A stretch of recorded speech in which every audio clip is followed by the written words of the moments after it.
Tollywood কন্যা কোয়েল মল্লিক কলকাতার নামী তারকাদের একজন। শুধু বাবার পরিচয় নয়, নিজের অসাধারণ অভিনয় প্রতিভা দিয়ে ইতিমধ্যে টলিউডে নিজের শক্ত অবস্থান গড়ে নিয়েছেন। এই নায়িকার সাফল্যের ঝুলিতে রয়েছে বেশ কয়েকটি সুপারহিট মুভি।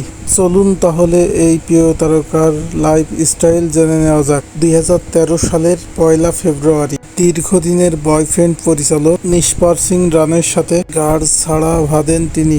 এরপর ছবি থেকে অনেকটা দূরে সরে গেছিলেন তিনি। এরপর 2017 সালে মুভি জগতে ফিরে আসেন তিনি।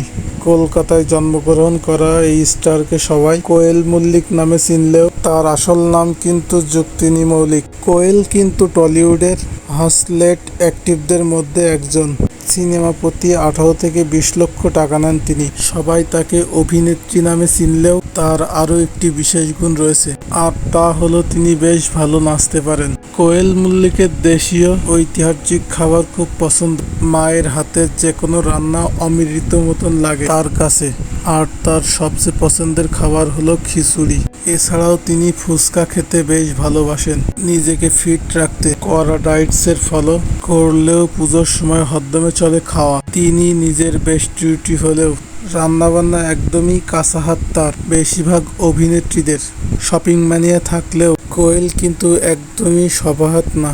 এমনকি পুজোর সময় শপিং করতে খুব একটা যান না। তার বেশিরভাগ শপিংই তার মার জন্য করত। কোয়েলকে বেশিরভাগ সময় জিন্স টি শার্টে দেখা গেলেও তার পছন্দ সবচেয়ে শাড়ি আর সালোয়ার কামিজ। ঘুরে বেড়াতে ভীষণ পছন্দ করেন টি টাউনের এই নায়িকা। সময় পেলেও বন্ধু বান্ধব নিয়ে ঘুরতে যান তিনি। বিয়ের পর স্বামী নিষ্পালকে নিয়ে ইউরোপে তিনি লং হলিডে যান। শুটিং এর পাশাপাশি বরকে নিয়ে প্যারিস, বার্সেলোনা, গ্রিং টাউন ঘুরে বেড়েছেন তিনি। কোয়েল মল্লিকের বৃষ্টি বেশ ভালো লাগে। এছাড়াও যখন বৃষ্টি শুরু হয় তখন বৃষ্টিতে নাচানাচি শুরু করে। এছাড়াও তিনি বই পড়তে ভীষণ ভালোবাসেন। এজন্যই তার কালেকশনে আছে বেশ কিছু বই।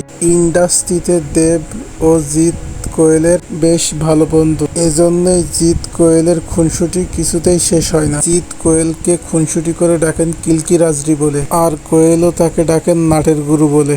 অভিনেত্রী কোয়েল কিন্তু বেশ কয়েকটি নামে commercial, Fair and Lovely, Panasonic ও ভ্যাজলিন ইত্যাদি প্রোডাক্টের ব্র্যান্ড অ্যাম্বাসিডার। প্রিয় বন্ধুরা, প্রিয় তারকার অজানা কথাগুলো শুনে কেমন লাগলো কমেন্ট করে জানিয়ে দিন। আপনি যদি আমাদের ইউটিউব চ্যানেল থেকে ভিডিওটি দেখে থাকেন তাহলে একটি সাবস্ক্রাইব করবেন, আর যদি ফেসবুক পেজ থেকে দেখে থাকেন তাহলে একটি লাইক করবেন, শেয়ার করবেন এবং ফলো করবেন বন্ধুরা।